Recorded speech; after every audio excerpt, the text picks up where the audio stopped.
continuons par opiner sur cette épineuse question liée à la tentative de coup d'État présumé, on va le dire ainsi, qui défraie la chronique au Bénin depuis quelques jours. Et avec vous, Charles Renvort, la banque incriminée NCA Bank en Côte d'Ivoire est sortie et a donné sa version des faits. Quant au communiqué du procureur spécial Mario Mettons-nous à Cotonou, pour vous, qu'est-ce que cela vous inspire, ce qu'a dit la banque NCA Côte d'Ivoire? Mais je pense que ce terme devrait être, c'est ça qui devrait quand même étonner, que les autorités, sinon les responsables de cette banque-là, ce thèse-là, c'est ça qui allait beaucoup plus étonner. Alors, dans une telle déclaration portée par le procureur de la République et qui cite nommément une banque, je pense que la réaction n'est pas mal appréciée, n'est pas à désapprouver.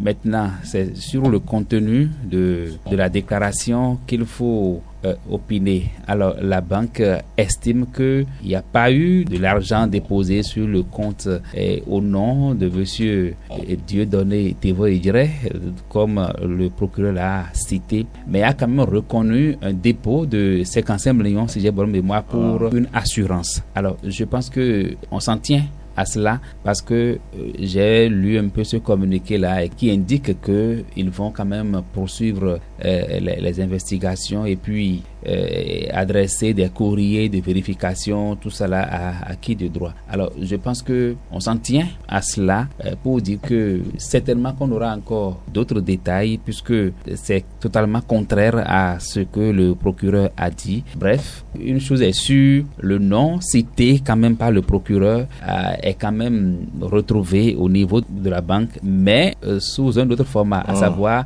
une assurance de 55 millions, contrairement à ce que nous avons dit. Donc, je pense que cette affaire-là, ce dossier de arrestation ou coup d'État manqué, tout ça, va nous livrer encore d'autres secrets que nous n'avons pas encore aujourd'hui. On va y revenir, Charles. On va mais il n'y a que la banque nous informe que nous déclarons qu'il n'existe aucun compte ouvert au nom pour le compte du commandant de la garde républicaine dans les livres de NCA Bank Côte d'Ivoire, a affirmé l'institution. Il poursuit, selon NCA Bank, le concerné est plutôt titulaire, comme l'a dit Charles, depuis le 9 juillet 2024 d'un contrat d'assurance prestige souscrit auprès de NCA Vie Assurance en Côte d'Ivoire avec des versements s'élevant à 55 millions de francs CFA à ce jour. La banque, comme l'a dit Charles tout à l'heure, a promis quand même apporter beaucoup plus d'éclaircissement par rapport à tout ce qui se passe. Pour vous, il y a de contradictions entre les faits évoqués par le procureur et ce qu'a dit la banque.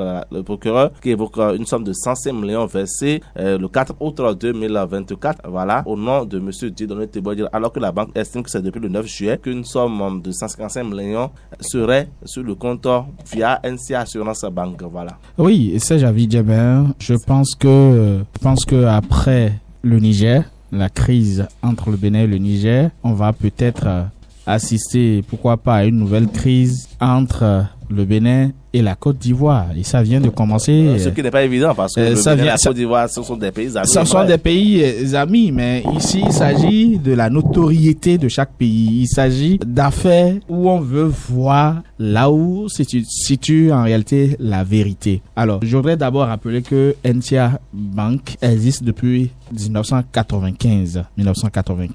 Et il est normal lorsqu'on vous cite en tant qu'institution financière dans une affaire pareille. Ici, il s'agit de coup d'État dont des transactions ont été effectuées. Il est normal pour les responsables de NCA Bank Côte d'Ivoire d'apporter de clarifications ou de justifier si effectivement ce que le procureur spécial près de la Criette a avancé lors de la conférence de presse est vrai ou peut-être il faut clarifier des points d'ombre. C'est ce que fait en réalité les responsables.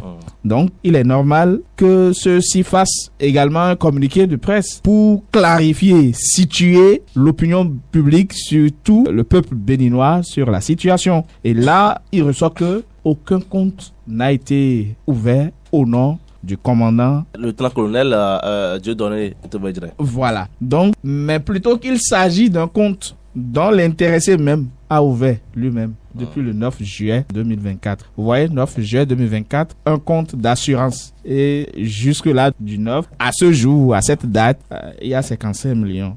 Ce qui est aussi un peu bizarre et vient mettre le Bénin, je dirais le Bénin, oui, dans un autre souci. Parce que là, il va falloir laver l'honneur du peuple béninois ou de la justice béninoise. J'attends de voir ce que notre cher procureur spécial va apporter comme clarification pour démentir également cela. Parce qu'on a dit que le compte en réalité n'existait pas. Donc le compte créé, soi-disant de 105 millions, si je ne me trompe pas, n'a pas été créé. Mais on peut nous prouver que il y a les images, il y a les preuves justificatives qui prouvent que, bon, il y a 1,5 milliard qui ont été retrouvés dans l'un des véhicules de l'ancien ministre Oswald Omeki. Bon, peut-être à ce niveau, le Bénin aurait raison. Mais lorsque vous regardez les transactions, les images qui ont été postées sur les réseaux sociaux, postées par, je pense, le procureur lui-même, juste après la conférence de presse, lorsque vous regardez les transactions effectuées, il y a à un niveau où il y a une erreur de date. Il y a une erreur de date où on met 2034. Mais les financiers vous diront que les 2034, c'est pas le jour où on a ouvert le compte, mais c'est l'échéancier, je me trompe, où le compte peut être valide. Je sais pas, quelque chose comme ça, je ne sais pas. En tout cas, nous sommes en 2024. Lorsqu'il y a des erreurs, je pense que pour une banque du genre, parce que le jeu en réalité a été porté sur la Côte d'Ivoire, on l'a pas fait au Bénin.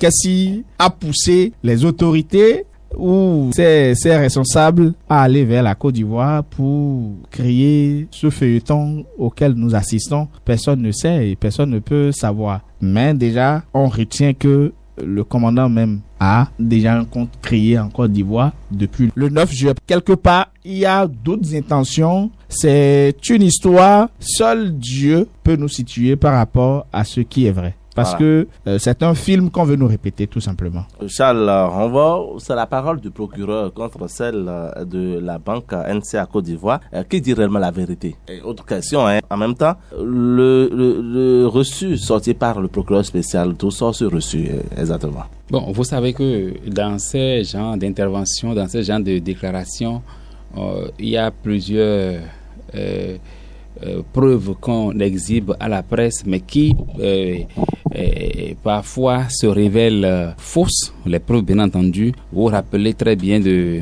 l'affaire de tentative de coup d'État et d'empoisonnement au Bénin, où on a vu un sacré policier en ce moment-là montrer à la presse les médicaments. D'aucuns avaient estimé, encore qu'ils ont raison, que ce n'était pas le rôle d'un policier et tout ça là, les médicaments, les comprimés, tout ce qui avait été exhibé à la presse. Et donc, ça n'a pas échappé à la réaction des sachants qui ont estimé que ces produits, il y en avait parmi ces produits-là qui n'étaient pas destinés forcément pour nuire à un individu. Alors, je disais tantôt que dans les cas comme ça, des preuves du genre, on l'exhibe. Mais après cela, c'est la qualité de ces preuves, sinon l'authenticité de ces preuves-là. Je pense que c'est à cela que cela s'en tient. On s'en tient à cela. C'est-à-dire, c'est ça qui devrait quand même intéresser. Est-ce qu'il s'agit juste d'afficher, de présenter une preuve pour lui accorder toute la crédibilité? La preuve, il y a déjà problème, il y a déjà mécontentement, il y a déjà réaction contraire à la chose. À savoir que les autorités qui dirigent cette banque-là estiment qu'il n'y a pas eu de dépôt au nom de TVI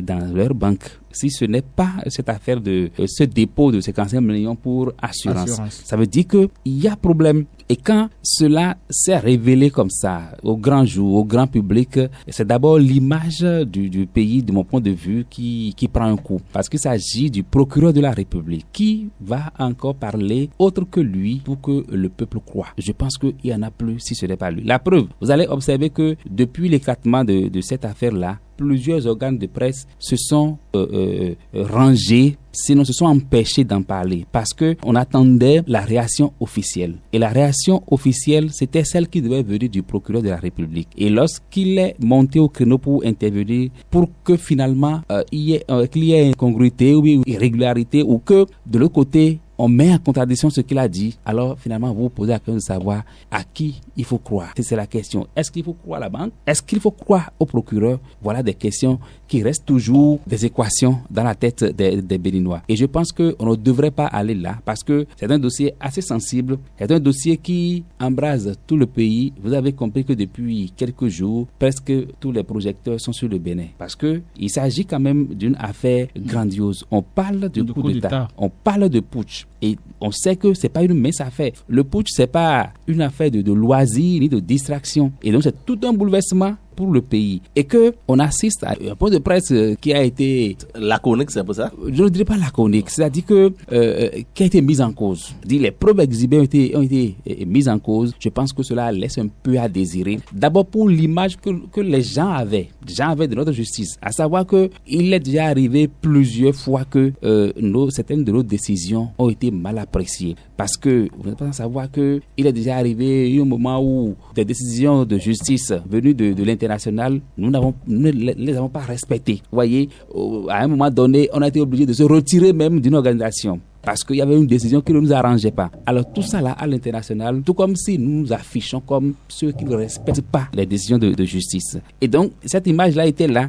et que ceci vient, sinon celle-ci vient encore s'ajouter à cela, je pense que ça laisse un peu à désirer. On ferait mieux de nous donner effectivement des preuves irréfutables parce que là on risque d'aller dans une autre dimension où peut-être la banque peut assigner le Bénin en justice parce qu'il s'agit d'une déclaration de mon point de vue assez grave. Si tant est que on ferait foi à la déclaration de la banque. Si réellement la banque a raison, c'est-à-dire que peut nous assigner en justice parce que on peut parler de diffamation, on peut parler de déclaration non fondée, on peut apporter tous les chefs d'accusation contre le Bénin. Et je pense que une fois encore, c'est notre image, sinon l'image de notre pays qui prendrait un coup également. Filmé, au vu de tout ce qui se passe, des déclarations contradictoires entre la banque et Cotonou, notamment via son procureur spécial, Mario Menton, est-ce qu'on ne dirait pas qu'il y a quand même une certaine mise en scène par rapport à cette histoire? Laissez-moi vous dire que on allait seulement se baser sur les images qu'on nous a montrées sur les réseaux sociaux, c'est-à-dire et ça s'arrête tout simplement là, au lieu de nous branler ou de nous afficher je dirais la quittance du virement en réalité. On allait juste du versement. On allait juste s'arrêter au niveau des images des 1,5 milliard qu'on nous a montré et qui se retrouvent bien sûr dans le véhicule de Oswald Omeki, dans 3 sacs d'écoliers. Hein, c'est là aussi je me pose de questions si 3 ou 600. Non, 3 sacs d'écoliers, bien sûr, peuvent en réalité comporter 1 milliard. Non, mais je pense qu'on a parlé de 6 sacs. Non, mais dans le véhicule, quand vous regardez l'image. Non, officiellement, le procureur parlait de 6 sacs. Bon, dans 6 sacs, d'accord. Faisons très attention. Nous devons demander, avant qu'on ne fasse une telle sortie de conférence de presse, qu'il faut essayer de revoir encore les arguments à avancer, les preuves à avancer, ce qu'il faut dire. Parce qu'il vaut mieux tourner sa langue plusieurs fois avant de sortir. Vous pensez que Cotonou, sinon le procureur spécial n'a pas fait le travail comme il le faut avant quand même de faire sa sortie. Il a été en avant-garde en essayant quand même de recouper les informations. Je ne dis pas qu'il n'a pas fait son travail. C'est quelqu'un qui l'aurait fourni les informations. Alors, avant la sortie, il a vérifié certainement. Il a pris le temps. Il est jeune et il doit pouvoir comprendre que face à certaines situations, il faut faire très attention. Très attention parce qu'ici, il s'agit d'un coup d'État, comme le disait tout à l'heure Charles Renvort.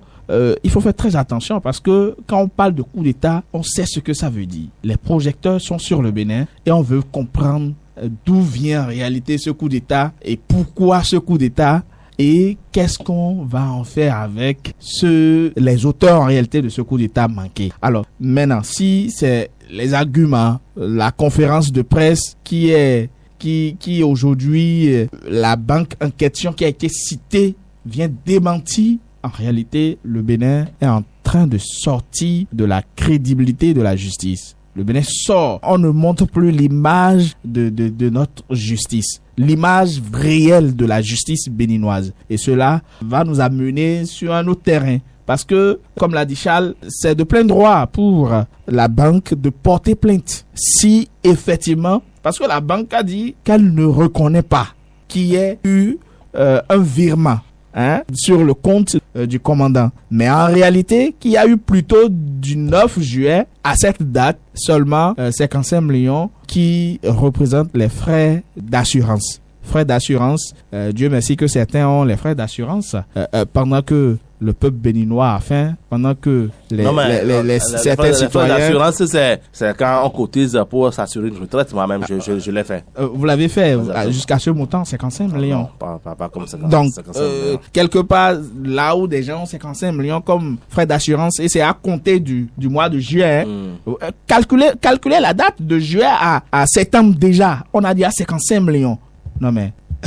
Posons-nous la question. Cela voudrait dire que quelque part, il y a des jeux flous aussi à ce niveau. Et Oswald Omeki et Olivier Bokor et même le général de la brigade, tous doivent comparaître. Le colonel tous doivent comparaître devant la justice. On veut voir clair dans cette histoire. Et il va falloir qu'on nous montre les preuves qui sont valables. Parce que si la banque a sorti ce communiqué, il va falloir que le procureur spécial près de la criette puisse revenir également devant la presse pour justifier. Est-ce qu'il s'agit de NCA Bank ou d'une autre banque? Et si pas erreur, c'était une erreur, qu'on nous le dise, tout simplement. En tout cas, on va croiser les doigts et on va voir encore que, selon les dernières informations, prévenus seront présentés au procureur ce vendredi, histoire de connaître le sort. Mon cher ami Charles Ronvaux, au vu de tout ce qui se passe aujourd'hui, c'est une autre tension diplomatique qui devrait être en train d'être menée sur le tapis entre le Bénin et la Côte d'Ivoire, puisque c'est une banque ivoirienne qui est mise en cause. Est-ce que la Côte d'Ivoire ne va pas sortir également pour intéresser le Bénin par hasard? Bon, je pense que il faut pas aller loin, il faut pas aller jusqu'à ce niveau-là, parce que il ne s'agit pas d'un gouvernement.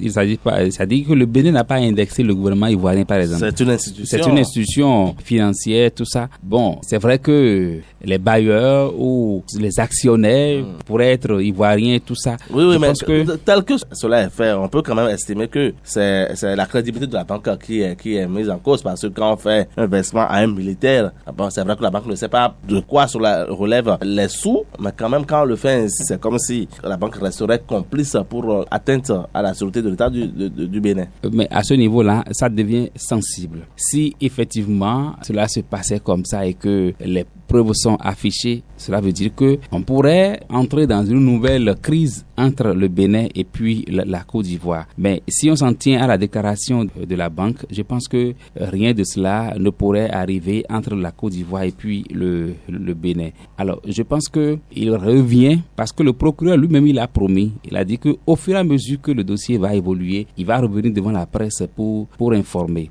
Je pense que la déclaration de la banque est suffisamment grave et porte de discrédit sur les déclarations du procureur. Et je pense que jusqu'au lendemain, on devait avoir la réaction du procureur. Ne pas le faire jusque-là. Peut-être que le procureur recherche d'autres éléments pour apporter, n'est-ce pas, des preuves. Je pense qu'à l'étape actuelle, il ne devrait plus être en train de chercher des preuves. Avant d'arriver devant la presse, on aurait cherché toutes les preuves tangibles, toutes les preuves irréfutables. Et je pense que, je disais tantôt que ne pas revenir une fois encore devant la presse pour dire concrètement ce qui s'est passé. Et donc, il fait le lit, c'est-à-dire il ne fait que confirmer ce que la banque dit. Et c'est ça qui est mauvais, pour l'image du pays. Bon, si je m'en tiens à votre déclaration, à votre intervention, mais je ne la partage pas, de mon point de vue, à l'étape actuelle de ce dossier-là, on ne pouvait plus être en train de chercher des preuves. Ça veut dire qu'à un moment donné, les enquêtes ont biaisé. Parce que on affiche une preuve et que la partie indexée vient déclarer le contraire. Et je pense que c'est un camouflet qu'il ne faut pas souhaiter à notre pays, parce que il s'agit une fois encore de l'image du pays. Le procureur, c'est quand même, on dit le procureur de la République. Voyez. Et c'est encore un procureur spécial. Spécial. Donc je pense que ce n'est pas bien. Et je dis, si je m'en tiens à votre déclaration, là, on estime encore que le procureur Métornou va tout faire et retrouver les preuves irréfutables et venir devant la presse une fois encore et le dire. Mais se taire comme ça, ce n'est pas bien pour l'image de notre pays. Maintenant, si on va plus loin, avoir sur l'angle d'une certaine crise entre le Bénin et le Nigeria, et entre le Bénin et la Côte d'Ivoire, ce serait une fois encore mauvais si une telle crise voyait le jour. Parce qu'on n'a pas fini avec le Niger. Entre le Togo, ça ne va pas. Avec le Burkina aussi, on n'est pas dans une relation stable, tout ça. Et que la Côte d'Ivoire viendra s'ajouter, je pense qu'il faut l'éviter au maximum. Parce que on n'est pas celui-là. On ne va plus porter ce nom de l'enfant malade de l'Afrique. Ça devient un peu de trop. Donc, je pense que ce dossier-là, il faut tout faire pour que d'abord, cela n'éclabousse pas les pays environnants, les pays limitrophes. Mais si éventuellement il y a des ramifications, il y a eu des interventions, il y a eu des actes qui ont été posés dans ce sens-là, je pense que lorsque ça se passe dans les règles de l'art, on n'a rien à vous reprocher. C'est à nous, hommes de presse, que l'on accuse. Vous dites, oui, c'est des menteurs. Ils ne font pas les enquêtes avant d'intervenir. Ils n'ont pas les preuves avant d'intervenir. Mais dans le cas d'espèce, je pense que si on laisse ça passer comme ça, le peuple béninois va avoir une opinion. Et on est en train d'avoir l'opinion déjà. Je pense que ce n'est pas bien. Oui, Charles, je reste avec vous rapidement. Le document brandi par le procureur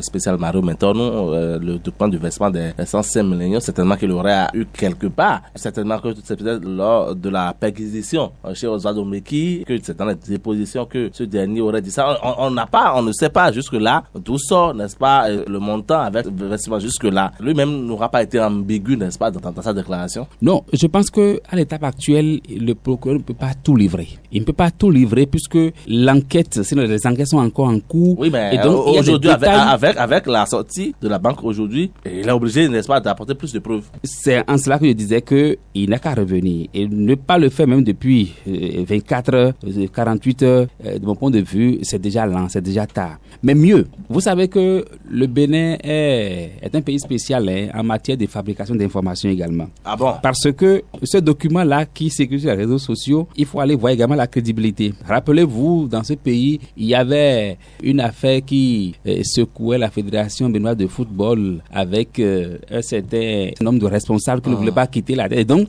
vous vous rappelez comment est-ce que les déclarations venaient de part et d'autre.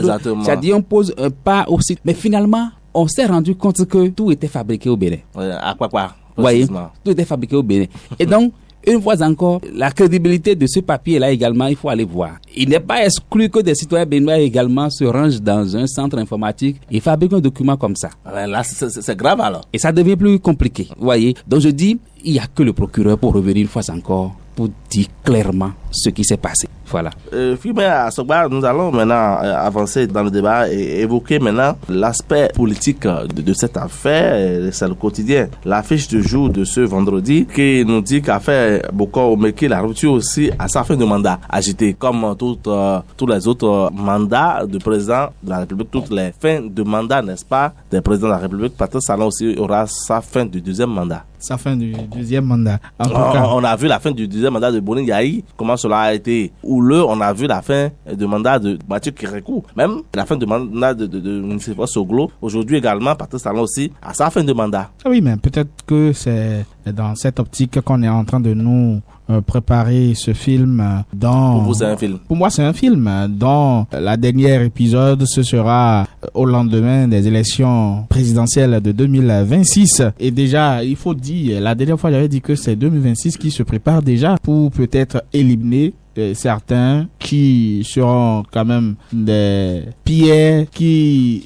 vont tâcher ou empêcher le pouvoir en place de mettre totalement en place sa stratégie politique. C'est peut-être dans cette raison, dans cette optique qu'on est en train de vouloir faire la chasse aux sorciers et pour pouvoir mettre la main sur ceux qui se déclarent déjà candidats. Parce que, rappelez-vous, Oswald Omeki a été rappelé à l'ordre et pourtant il a choisi entre le présent qui est en réalité un cadeau et un avenir incertain. Donc par conséquent il a décidé de faire la marche avec Olivier Bokor, raison pour laquelle il est cité dans ce dossier. Si c'était que Oswald Omeki avait peut-être écouté les conseils du Agbono, il serait peut-être encore dans ce gouvernement et il ne serait pas mêlé à cette histoire de coup d'État. Donc, quoi qu'on dise, 2026 est en train d'être préparé. Et personne, je dis bien personne, ne peut jusque-là dire quelles sont les ambitions du chef de l'État pour 2026. Est-ce qu'il va descendre de l'ascenseur ou il va toujours garder sa position? Personne ne peut le dire. Et si on parle aujourd'hui de coup d'État au Bénin, je pense que ceux-là qui sont cités dans cette affaire ont vu le cas du Niger, ont vu plusieurs cas de l'AES. Et si aujourd'hui, rien n'est préparé dans ce sens et on se hasarde de la manière, je pense qu'ils vont en faire les frais. Et là, il vaut mieux rappeler que chacun est libre de se porter candidat, celui qui souhaiterait. Parce que lorsqu'on essaie de suivre certaines interventions du chef de l'État, lorsqu'on va fouiller dans les archives, faisons très attention. Et c'est pourquoi il dit, personne jusque-là ne sait exactement quelle est l'intention du chef de l'État. Est-ce qu'il veut véritablement descendre? Quelqu'un a déjà souligné que, quel que soit Alpha, Patrice Talon va descendre. Ah oui, et puis, ce quelqu'un a profité également pour vous dire que s'il refuse de descendre, il lui rappellera qu'il n'a pas dit ça au peuple. Voilà. Donc, si ce quelqu'un peut également nous situer par rapport à ce que nous réserve 2026, pendant qu'on continue de faire même de son propre côté la chasse aux ennemis, on saura mieux. Non, c'est pas parce qu'on veut descendre en 2026 qu'on va laisser tout le monde piétiner, n'est-ce pas, sur l'autorité qu'on incarne. Non, mais l'affaire, en réalité, vous avez suivi. Lorsqu'on a essayé de ramener Oswald Omeki à l'ordre, qu'est-ce qu'il a fait? Il a préféré se retirer et de préparer 2026 parce qu'il a envie de rester aux affaires. Et donc, il a choisi. Donc, aujourd'hui, quand on nous parle de coup d'État, moi, j'attends le Bénin sur ce point, sur ce niveau, où on sera en mesure de défendre ce que la banque vient de démentir. Et c'est l'autre image du Bénin qui est en jeu. Il va falloir que Mario, le procureur, puisse essayer de trouve les preuves justes et vienne prouver à la face du monde. Vous pensez que la preuve qu'il a brandie n'est pas non, mais juste? Si la banque a démenti et la banque a fourni les informations qui sont juste en réalité. À son niveau. À son niveau. Ah oui? Donc, mais Mario, je ne sais pas. Le procureur Mario Meton a également son... Non, mais jusque-là, il n'a pas encore réagi par rapport à la réaction de la banque.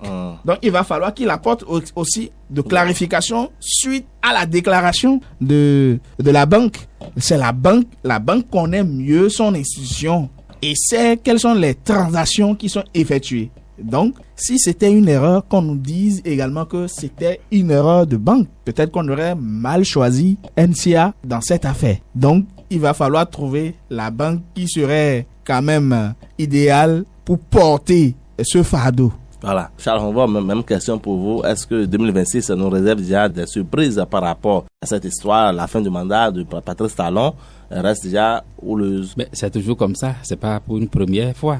Ça a toujours été ainsi parce que celui qui est en fin de mandat essaie de faire des simulacres de ne pas quitter. On essaie d'agir sur les ficelles, de lancer parfois des ballons d'essai pour voir un peu ce que ça va donner. Ça a toujours été comme ça et le Bénin ne fait pas exception. La preuve, tous les chefs d'État qu'on a connus, la fin de leur mandat, ça a été comme ça. Mais je pense que pour le niveau actuel de notre démocratie, on ne doit plus faire ce débat-là. Vous avez fini vos 2 mandats, vous devez partir. Maintenant, au nom de quoi on s'accroche à son derrière ou bien à son départ ou à celui qui doit venir? Non, je pense que le pays doit être libre de choisir celui qui veut, qui le dirige. Je pense que c'est comme ça. Pourquoi on tient si tant à celui qui doit venir après lui? Ça veut dire que il y a des choses qu'on se reproche, il y a des choses qui sont cachées et qu'on ne veut pas que quelqu'un vienne pour quand même découvrir et exhiber contre qui que ce soit à la fin de son mandat. C'est la lecture que j'en fais. Sinon, en temps normal, lorsque vous finissez votre mandat, les 2 mandats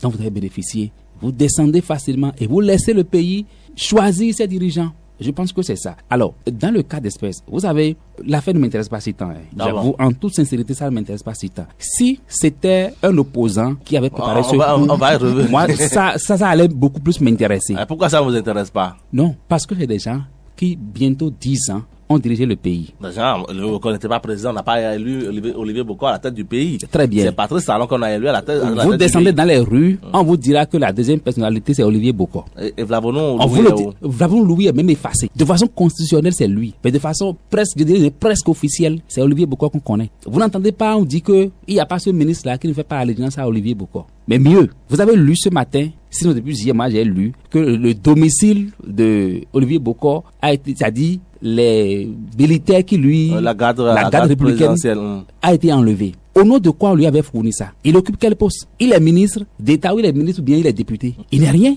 Officiellement, il n'est rien. Maintenant, vous lui donnez tout ça. Il paraît que le monsieur est tout le temps assis au palais. Et les ministres vont lui faire allégeance. Si on doit nommer quelqu'un quelque part, c'est lui qui décide. On avait dit en temps quand même qu'il n'était pas au palais et que le monsieur, il n'était rien dans la République. Toujours est-il que, d'abord, quand on s'en tient aux déclarations du chef de l'État avec les relations qui le lient à Olivier Boko, mais c'est fini. Vous savez que, à cause de ce monsieur, il y a eu des directeurs départementaux qui ont même tenu tête au ministre dans ce pays. Parce que se retrouvant proche d'Olivier Boko. Mais on lui a donné toutes ces prérogatives-là. Mais maintenant, le chef de l'État lui-même, qui a mis à ses côtés l'homme qu'il pense le plus sérieux. Maintenant, vous lui faites découvrir tout le plaisir, l'honneur, la gloire qu'il y a autour du pouvoir. Maintenant, le monsieur a découvert. Il veut venir. Et vous pensez qu'il ne doit pas venir. Mais il est humain. On dit chez nous qu'il refuse de gagner les millions. Mais c'est comme ça. Donc, je pense que le chef de l'État, il doit, c'est-à-dire, se poser des questions lui-même, si des choses comme ça lui arrivent. Et j'ai eu à dire ici que, si j'étais à la place du chef de l'État, Frère Honvi, j'allais intervenir pour qu'on puisse le relâcher.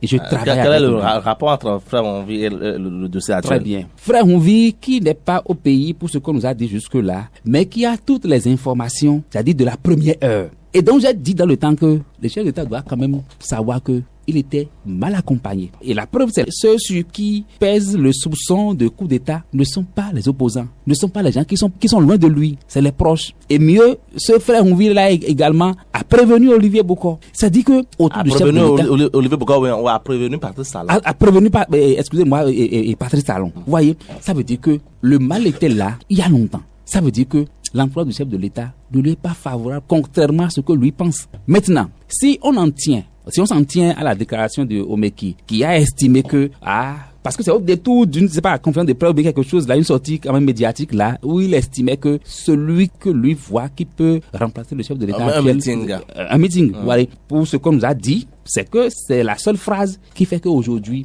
ils sont plus ensemble. Mais, c'est vrai que, avec le système partisan qui dirige désormais qui est en vogue désormais au sein des partis politiques, on dit que c'est désormais le parti politique qui va désigner le candidat. Mais même si Omeki l'a dit, à partir du moment où ce n'est pas la voix officielle, on connaît quand même les responsables de ces partis politiques-là. Au nom de quoi on lui a enlevé pour ça? On le laisse, de mon point de vue, on le laisse, sa déclaration n'engage que lui. Et le parti désigne officiellement son candidat après, qui s'impose à qui que ce soit. Et donc, je ne vois pas en quoi on fait d'abord cette campagne-là, ou bien ces attaques-là, qui ont abouti à ce à quoi nous assistons aujourd'hui, ce qui est malheureux et dangereux pour notre pays. Donc, je pense que c'est le chef d'État lui-même qui a cherché. De mon point de vue, c'est lui-même qui a cherché, parce que vous voyez que c'est ceux qu'il a mis proches de lui, c'est eux maintenant qui lui jettent les bâtons dans les roues. Ça a toujours été comme ça quand on voit les situations, par exemple, au Gabon, avec le coup d'État, au Niger, avec le coup d'État actuel, même dans d'autres pays de la sous-région, c'est quand même les zones proches qui font le coup d'État. Rarement l'opposition a réussi à faire un coup d'État. C'est-à-dire que, une fois encore, ils sont souvent mal accompagnés. Mais mieux, je disais tantôt que le débat, le sujet ne m'intéresse pas. Pourquoi? Parce que on parle du milliard. Vous n'allez personne pour me démontrer que ces milliards dont on parle là, c'est-à-dire c'est l'argent issu, c'est-à-dire du front, c'est-à-dire de la sueur du front de Olivier Boko et de Omeki. Ce seraient les fonds de l'État, ce seraient les fonds de ce pays. En ce moment-là où le peuple souffre, eux, ils ont trouvé 1 milliard dépassé pour organiser un push contre ce pays. Ce qui m'intéresse le plus là, je vais tenir un débat de rue. L'argent là, c'est gardé où? On veut en faire quoi? C'est ce qui m'intéresse moi. On peut les jeter en prison, ils peuvent faire 20 ans. Ça ne me regarde même pas parce que c'est les mêmes. C'est les mêmes qui, depuis pratiquement 10 ans. Ce qu'on veut faire avec les 1 milliard 500 millions. Ce qui m'intéresse là, c'est de l'argent volé dans le social. C'est que je disais tantôt que je vais tenir un débat de rue. c'est de reverser cet argent-là dans le marché qui peut être là. Que le kilo du haricot qui est à 1000 francs revienne peut-être à 300 francs. Que le kilo du maïs qui est à 200 francs revienne à 100 francs. Que l'huile rouge, l'huile d'arachide qui coûte cher, reviennent quand même à un prix abordable. Je pense que c'est...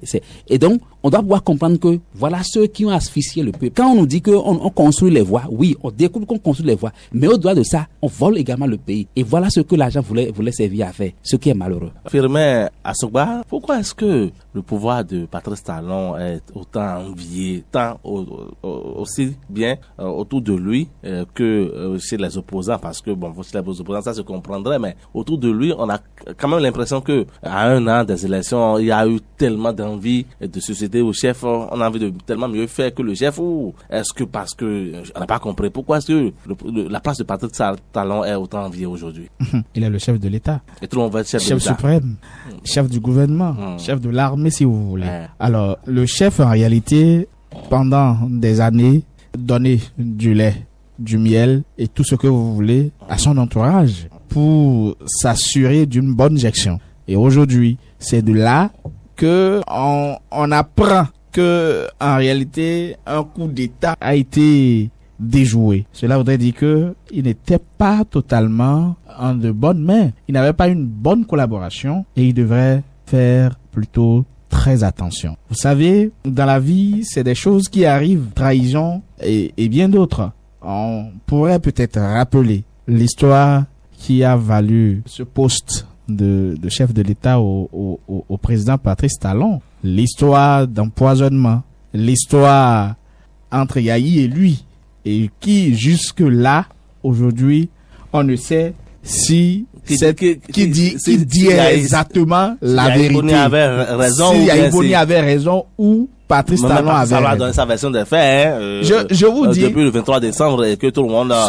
il a même réclamé Nadjak Bodji, son ami et grand frère Boni Yahi. Je dis seul Dieu pourrait nous situer ou pourra nous situer par rapport à ça. Si Dieu descendait aujourd'hui, il dira à la face du monde que telle histoire est fausse, telle histoire est vraie. Hormis cela, Yahi avait également fait des témoignages avant de remettre quand même le pouvoir à Patrice Talon. Donc, on veut nous répéter le même film. Exactement. Et après, au soir des élections ou à un an des élections, on va nous parler de passation entre Patrice Talon et Olivier Bokor. Donc, l'histoire, en réalité, on veut nous répéter l'histoire. C'est à croire que c'est l'épisode 2 de Yahi Talon qui revient. Donc, mais cette fois-ci, ce sera épisode 2 Talon Olivier. Donc, aujourd'hui, je pense que jusque-là, nous ne savons pas quelles sont les preuves qui sont valables pour enfermer Olivier Bokor, pour enfermer Oswald Omeki. Je le dis parce que du moment où la banque vient démentir une conférence de presse, c'est là où c'est un peu dangereux. Une conférence de presse de qui? Un point de presse. Un point de presse d'un procureur spécial. On dit bien spécial.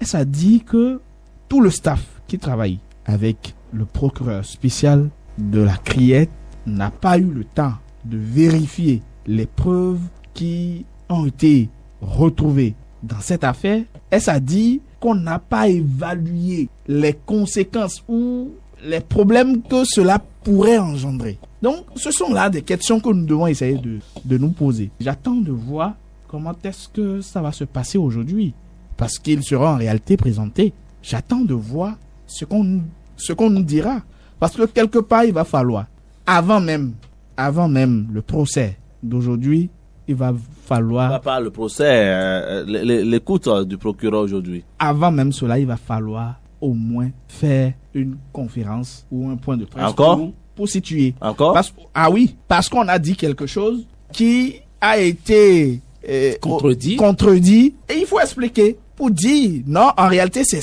ceci ou c'est cela. C'est là où je dis que c'est une histoire et c'est là où j'admire le chef de l'État qui jusque-là ne dit mot. Que vous voulez qu'il dise quoi? Non, mais il est le chef de l'État garant. C'est en réalité lui qui devrait expliquer.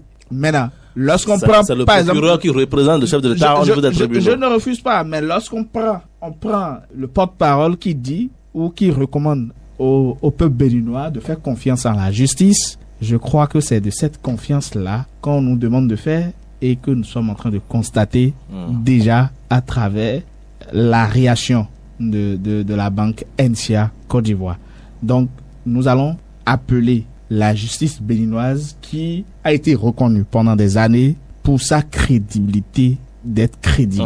Parce que depuis un moment, vraiment, elle a été crédible. Depuis un moment, on ne sait plus ce qui se passe. Un moment, ça dépend de là où vous situez le temps par rapport à votre moment.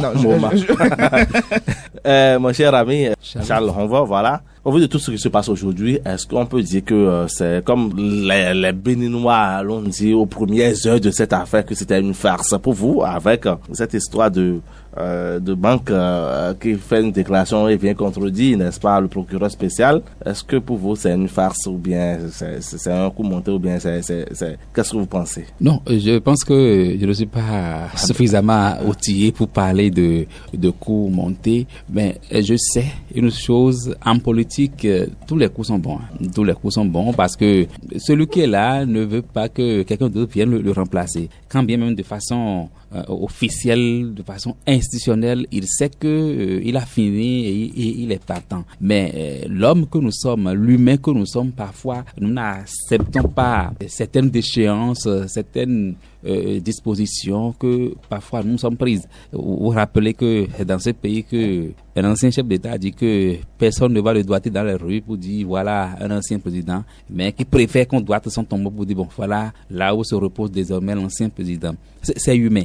Mais je pense que une fois encore, les pays que nous prenons en exemple en matière de pratiques démocratiques, il faut se conformer, il faut se comporter comme eux. Voyez, à savoir que dans ces pays, ces débats ne se font plus. Lorsque vous finissez votre mandat, vous descendez, vous quittez les choses de façon officielle. Et parfois, quand vous le faites comme ça, sans créer de problème avant de partir, on dit chez nous que vous êtes sorti par la grande porte. Et c'est souvent ça qui fait que parfois, on vous sollicite. Même les institutions internationales vous sollicitent par la suite. On a déjà connu des cas comme ça. L'ancien président du Nigeria, Obasanjo, voilà des exemples. Il y en a parmi nous également, il y en a au Bénin également. Soglo, dans ce pays, n'a pas... C'est vrai que c'est lui qui a sorti le mot de mascarade dans ce moment-là. J'étais encore élève, c'est la première fois que j'ai entendu ce mot-là. Mais je ne sais pas trop accroché de mon point de vue.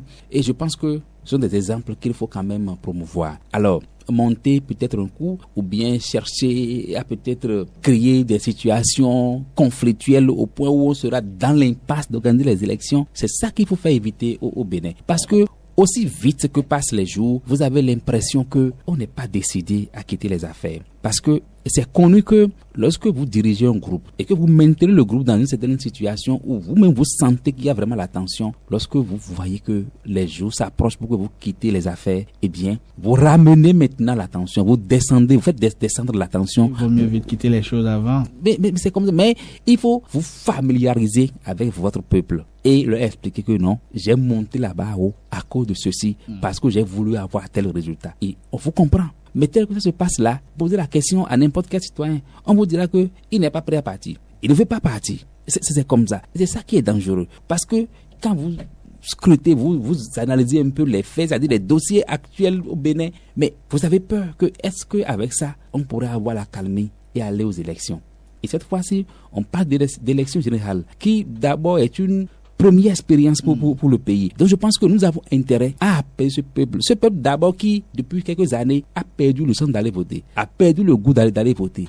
Donc cette pratique-là qu'on avait, où les élections étaient devenues des occasions de fête là, depuis des années, on l'a perdu. Je pense que c'est encore une occasion de réveiller encore au sein du peuple béninois cette envie-là d'aller accomplir ce devoir civique. Et la seule manière de le faire, je pense que c'est d'aplanir les divergences. C'est vrai qu'on n'est pas bon Dieu pour être bon pour tout le monde, mais le minimum qu'il faut là, on le sait. Et le chef de l'État est bien conscient de cela. Je pense qu'il ne va pas maintenir, il ne va pas garder le pays dans cette tension au point où on assiste à une impasse qui expose, c'est-à-dire qui porte de préjudice aux élections. Donc, je ne veux pas croire à ceux-là qui estiment que c'est un montage. même si ailleurs ça se passe, je n'aimerais pas que mon pays se retrouve dans une telle situation. Mais il faut dire que cette histoire risque de créer d'autres situations. La preuve, vous avez suivi que sur les réseaux sociaux qu'il y a des gens qui étaient déjà à l'extérieur, mais qui ont dû prolonger leur séjour parce que se sentant un peu proche du dossier. Il y a d'autres également qui ont pris déjà la tangente. Ça veut dire qu'il y a des gens qui se reprochent des choses. Vous voyez, mais dans ces conditions, ça devient totalement une situation, je sais pas, compliquée. Ça devient un peu compliqué pour le peuple. Et je pense que le mieux pour nous aujourd'hui, c'est de savoir gérer. C'est vrai que dans les cas d'espèces, on dit qu'on fait confiance à la justice. Parce que dans ce cas-là, ça arrange. On dit on fait confiance à la justice. J'ai même suivi des déclarations des hommes politiques qui ont dit mais vous savez, le Béninois, la solidarité ne nous habite pas encore. Vous avez vu des gens qui sont mobilisés dans le temps pour créer mouvement OB, tout ça là. Il faut voir sur les réseaux sociaux. Non, ils ne peuvent pas s'afficher. Comment est-ce que les gens ont quitté ces forums-là? Ils ont quitté ces groupes-là. Ah oui. Ils ont quitté totalement ces groupes-là parce que nous ne se retrouvons plus en face de... Alors que la justice ne s'est pas encore prononcée. Est-ce que Olivier Boko est véritablement l'instigateur d'un coup d'État? Vous parlez de quelle justice? Il n'y a que la justice pour nous le dire. Il n'y a que la justice pour ça, j'avais dit, mais si vous le permettez, si vous le permettez. C'est la fin. Non, je vous en prie. Quelques clarifications, si vous le permettez. Permettez. Juste rappeler quelques faits qui datent de 2016 à 2024. Pour dire qu'en 2016, nous avons connu un candidat qui était deuxième aux élections présidentielles, qui a accompagné le chef de l'État et qui était deuxième? Je parle de Sébastien Adjavon. Qui était troisième. Il était au deuxième tour, voilà. Je parlais au deuxième tour de l'élection présidentielle, qui lui a fait confiance et a demandé à ce qu'on vote pour lui. Mais aujourd'hui, il se retrouve. Il est en exil. Il a été condamné à 25 ans de prison au Bénin. Condamné pour terrorisme, trafic de drogue, et doit payer 167 milliards de francs CFA à l'État. 2.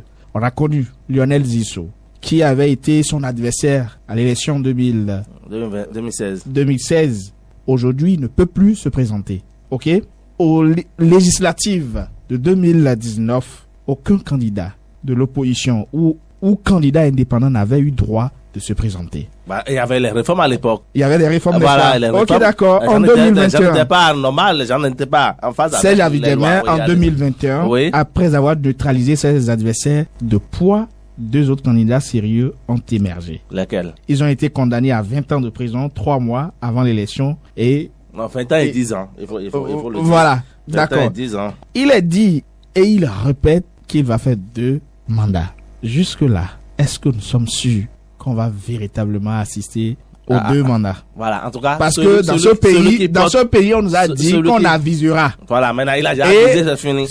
Celui qui porte sa parole, celui qui porte sa parole a été clair. Il dit qu'il fera 2 mandats, il fera plus un 3e mandat. Et cette affaire, laissez-moi finir, je vous en prie. Cette affaire de coup d'État a commencé du moment où Oswald Omeki a fait cette sortie et a affiché sa position. Bon, en tout cas, et on a connu même le départ de Johannes Dayon, qui est parti aussi. Tout ça, ce sont des faits que vous allez essayer de revenir sur ces faits-là dans les prochaines émissions, puisque on aura encore d'autres rebondissements certainement par rapport à ce sujet. C'est la fin de cette émission.